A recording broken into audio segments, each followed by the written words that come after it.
justru akan menjadi tidak normal, tidak wajar. Iya. Orang puasa sudah jam 2 siang kelihatannya masih seger gitu kan. Bisa jadi dia nggak puasa. Assalamualaikum warahmatullahi wabarakatuh. Hello everyone, welcome back with me, Aulia Zahara, on Jia Conversation today. Pada hari ini, di bulan suci Ramadan, bagaimana teman-teman? Puasanya masih semangat? Semoga semangat ya, dan juga nggak kalah semangat dalam menjalani kuliahnya. Di bulan yang penuh berkah ini, kita kedatangan tamu istimewa kita, dosen yang kami banggakan dan juga kami hormati. Please welcome Bapak Dr. Zainal Arifin, MA, kepada Bapak Zainal. Apa kabar Bapak? Alhamdulillah, gimana? Alhamdulillah. Lancar semua ya puasanya? Insya Allah, Alhamdulillah. Kan bulan Ramadan ini pastinya sangat ditunggu-tunggu ya Pak, para umat muslim, di mana bulan yang istimewa. Sebenarnya kita juga penasaran sih Pak, di bulan yang kita tunggu-tunggu ini, apa sih Pak tujuan utama puasa itu sendiri dalam Islam Pak? Iya, jadi kalau kita melihat dari firman Allah dalam Al-Quran ya, bahwa di surah Al-Baqarah ayat 183 itu kan Allah firmankan di sana, tujuan dari puasa adalah la'allakum tattaqun ya, agar kita menjadi orang yang bertakwa. Ya, bertakwa yang dimaksud di sini adalah orang yang semakin meningkat ketakwaannya, gitu ya. Jadi ada orang yang ketakwaannya itu fluktuatif ya. Dalam batu riwayat itu al-imanu yazidu wa yanqus ya, bisa naik turun. Tapi dengan kita masuk di bulan Ramadan, kita dikondisikan sedemikian rupa dalam satu bulan. Diharapkan nanti pada 1 Syawal itu lebih stabil gitu ya. Jadi sebenarnya tujuannya adalah itu, agar terbentuk ya pribadi-pribadi yang lebih bertakwa gitu ya. Oh, jadi memang tujuan membentuk pribadi Ya, para betul. umat muslim ya, agar lebih Betul bertakwa. sekali. Lebih tepatnya bagaimana puasa bisa membentuk karakter itu sendiri seperti apa ya Pak? Ya, jadi kalau kita ingin melihat sejauh mana efektivitas puasa dalam membentuk karakter ya seorang muslim, kita bisa lihat nanti sebenarnya kita melihatnya tidak hanya di 1 bulan, karena kalau ini kita katakan semacam diklat ya atau madrasah Ramadan ya, nanti buahnya itu bisa dilihat pada 11 bulan yang akan datang. Oh, Masya Allah. Ya, jadi tidak bisa hanya dilihat di 1 bulan ini ya. Praktisnya nanti kita bisa lihat sejauh mana setelah bulan puasa, apakah seorang muslim itu menjadi lebih baik ya selepas Ramadan, ataukah justru kembali ke asal semula, kebiasaan-kebiasaan yang kurang baik gitu ya. Karena di bulan Ramadan itu kan tidak hanya yang diharamkan yang dilarang. Iya. Makan minum kan halal sebenarnya kan? Betul ya. Ya, tetapi karena kita puasa, maka itu dilarang gitu ya. Aturan-aturan seperti ini ya, bentuk larangan, bentuk kita meningkatkan ibadah yang malamnya kita sholat tarawih dan yang lain, itu akan lebih dilihat pada 11 bulan yang akan datang. Jadi tidak hanya di 1 bulan ini saja. Makanya istilahnya bulan Ramadan itu bulan penempaan. Bagaimana seorang muslim itu dibiasakan setiap hari. Untuk menumbuhkan habit kan nggak bisa sehari 2 hari. Dikondisikan dalam 1 bulan, harapannya setelah 1 bulan ada perubahan. Jadi kalau kemudian di 1 bulan ini kita tidak ada progres, ya maka harapannya kecil di 11 bulan yang akan datang bisa lebih bagus. Gitu ya. Maka kesempatan bulan Ramadan seperti yang dari Aulia sampaikan, itu adalah momen-momen yang mahal, yang tidak semua orang bisa mendapatkan itu. Jadi kalau kemudian kita berada di bulan Ramadan, tapi ternyata kehadirannya tidak bisa kita maksimalkan, sebenarnya sangat-sangat merugi sekali. Betul, Gitu. berarti memang sangat banyak manfaatnya ya Pak ya? Iya, iya. Bukan hanya di bulan Ramadan ini saja. Iya, betul. Jadi apa sih Pak manfaat kesehatannya nih pada bulan Ramadan bagi fisik dan juga mental pastinya? Oke. Jadi sebenarnya banyak sekali manfaat yang bisa kita dapatkan ya. Kalau kita lihat dari sisi fisik ya, kesehatan itu bisa lihat misalkan satu mesin.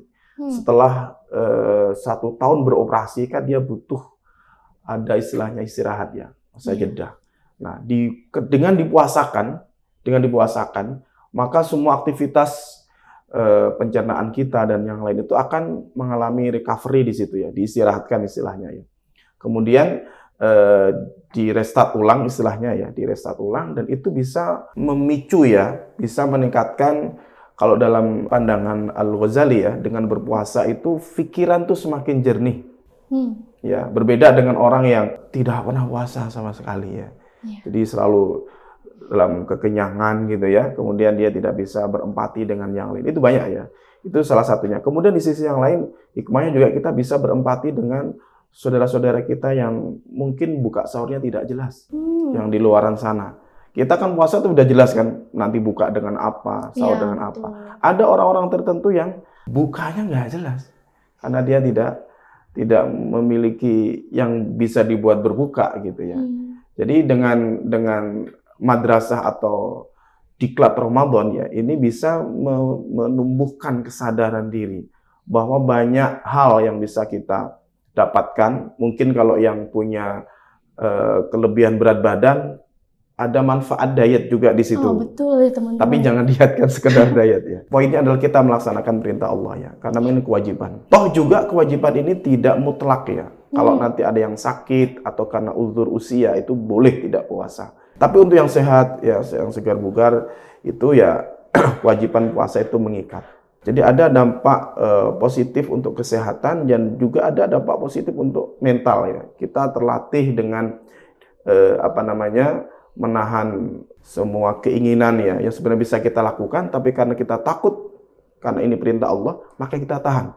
Jadi terbit fajar sampai terbenam matahari. Dan itu akan menumbuhkan empati ya dengan penderitaan saudara-saudara kita yang mungkin tidak memiliki kesempatan seperti yang kita miliki. Mungkin gitu. Masya Allah, betul. Berarti juga Ramadan itu perintah yang kalau misalkan ada uzur sakit itu Bisa, mungkin iya, bisa ya. boleh tidak berpuasa. Karena Islam itu sebenarnya memperindah dan mempermudah ya Pak ya. Mempermudah. Betul, Masya Allah. Begitu juga dengan mahasiswa nih Pak, kan kita sibuk kuliah. Iya. Bagaimana sih Pak mungkin sedikit dari Bapak agar kita bisa membagi waktu antara kuliah, ibadah dan juga istirahat? Saya kira sama ya. Sebenarnya di puasa juga melatih kita untuk berdisiplin. Coba dilihat, kalau kita tidak dalam kondisi puasa, kita kan kadang jadwal itu suka ngaco gitu ya. Cuman sayangnya ini ada otokritik ke internal umat Islamnya. Sebenarnya punya ajaran kedisiplinan itu kan dalam Islam. Ya, tapi ternyata banyak juga yang lebih banyak menerapkan itu kedisiplinan itu orang-orang Barat. Lah kita ini disiplin dalam hal satu saja yang sering kalau di bulan puasa itu berbuka. Yang ditunggu pasti azan maghrib. Itu pasti buru-buru berbuka. Jadi kalau tipnya untuk para mahasiswa ya bagaimana cara mengatur waktu. Saya kira ya harus di-maintain dengan baik ya. Kalau memang kita ada jeda waktu sahur ya, kita sahur seperlunya. Ya, diakhirkan kalau bisa ya. Diakhirkan kemudian nanti setelah sholat subuh, nah kalau bisa jangan tidur nih. Jangan tidur nih. Ini tidak hanya di bulan Ramadan sebenarnya. Pantangan tidur itu selepas subuh sama setelah asar.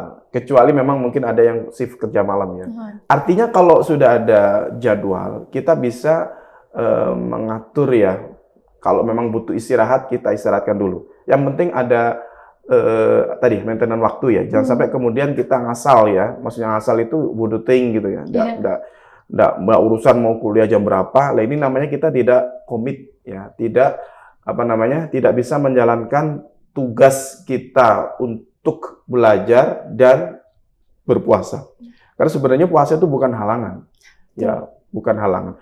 Memang betul orang yang berpuasa itu fisiknya akan cenderung melemah. Iya. Tapi meskipun demikian bukan berarti ini menjadi alasan bahwa dengan berpuasa tidak produktif. Jadi yang harus teman-teman perhatikan ketika kuliah atau melakukan aktivitas yang lain, justru harus jadikan momentum bahwa puasa ini adalah momentum kita untuk melipat gandakan amal. Nah gitu ya. Satu kesehatan, dua pahala yang kita dapatkan ketika masih bisa beraktivitas seperti biasa, ya kuliah kemudian bekerja, itu nilai pahalanya berbeda dengan di luar bulan puasa. Makanya kesadaran-kesadaran seperti ini, ayat puasa itu kan yang dipanggil yang beriman. Ya ayyuhalladzina aman. Wahai orang-orang yang beriman. Iman itu kan keyakinan. Jadi butuh orang-orang yang yakin bahwa yang dia lakukan itu akan diberikan pahala yang besar oleh Allah. Jadi tidak semata-mata hanya menahan lapar dan haus, tetapi bagaimana kemudian Ramadan itu diproduktifkan. Ya, diproduktifkan sedemikian rupa sehingga meskipun puasa aktivitas tetap jalan gitu ya. Tinggal diatur ulang misalkan ya. Memang cenderungnya kalau orang habis sahur itu biasanya pada ngantuk. Iya, betul. Nah, itu bagaimana kita bisa mengendalikan diri lah. Kalaupun tuh harus tidur misalkan ya, nanti minta dibangunin atau minta diingetin atau pakai alarm atau yang lain. Tapi prinsipnya tetap harus dengan maintenance tadi ya. Jadi harus ada pengaturan, jangan kemudian alasan puasa kemudian sepanjang hari tidur. Kan itu kan, Iya, dengan ada. alasan suka kan tidurnya orang puasa ibadah. Ya nggak Betul, bisa itu. begitu. Ya nggak bisa begitu. Bahkan para ulama mengatakan makruh loh ya. Puasa itu banyakan tidur tuh makruh. Ya. Jadi habis subuh tidur, bangun zuhur. Tidur lagi bangun asar. Tidur lagi bangun maghrib. Apa nilainya kemudian kalau kita puasa seperti itu? Padahal kita tahu kan dalam sejarah Islam justru peristiwa-peristiwa besar di bulan puasa. Oh, iya benar. Perang Badar itu di bulan puasa. Jadi nggak ada alasan sebenarnya untuk kita dalam berpuasa kemudian tidak produktif. Jadi kalau masih ada keyakinan-keyakinan di benak kita bahwa puasa itu mengganggu produktivitas, itu sebenarnya yang salah di mindset kita ya. Mindset kita. Kan sesungguhnya Allah mewajibkan kita puasa itu untuk kebaikan. Ya tadi itu ada dampak kesehatan. Dalam satu riwayat itu sumu tasihu, dengan puasa itu sehat, akan menyehatkan. Kita ingat kan kalau ada orang yang mau operasi kan suruh puasa. Oh iya, betul. Iya, artinya secara medis pun sebenarnya tanpa harus diwajibkan itu ya akan dituntut untuk berpuasa, mengistirahatkan pencernaan kita. Ya, Masya Allah banget saya kira ya Pak. itu.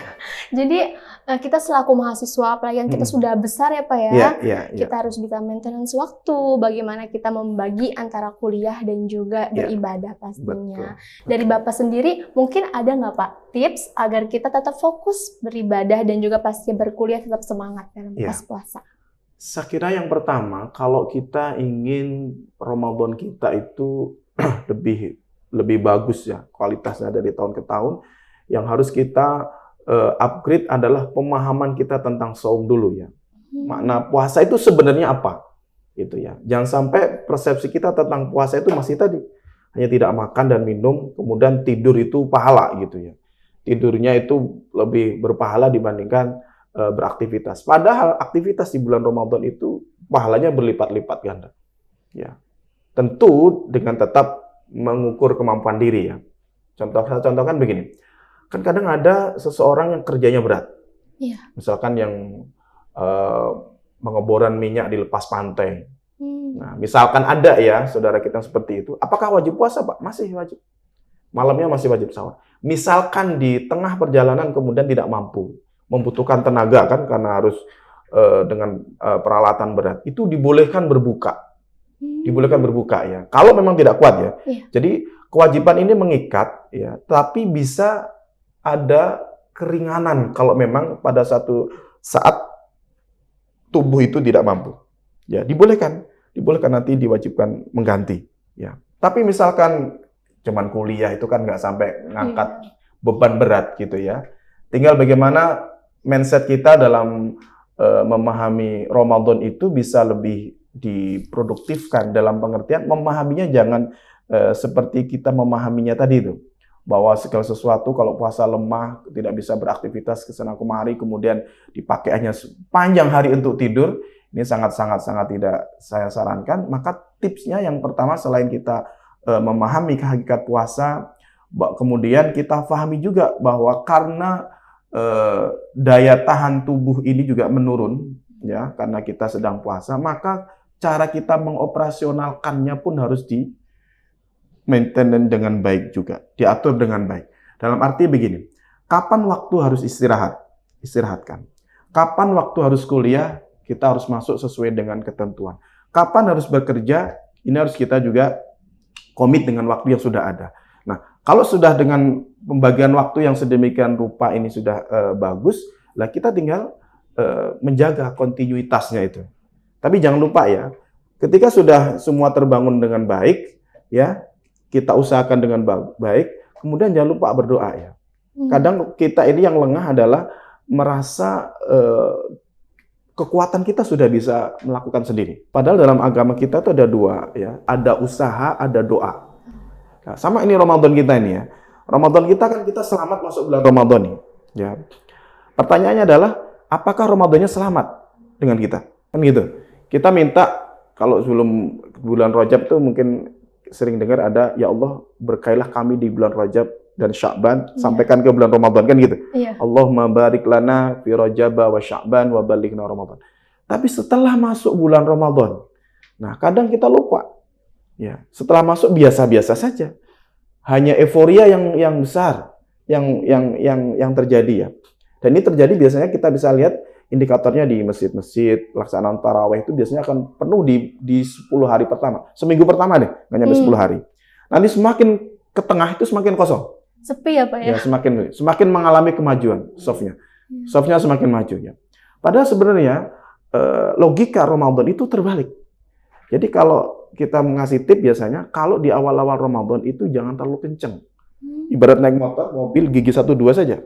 Jangan terlalu memaksa diri. Nah, nanti kalau mau memaksa diri itu posisinya di 10 terakhir.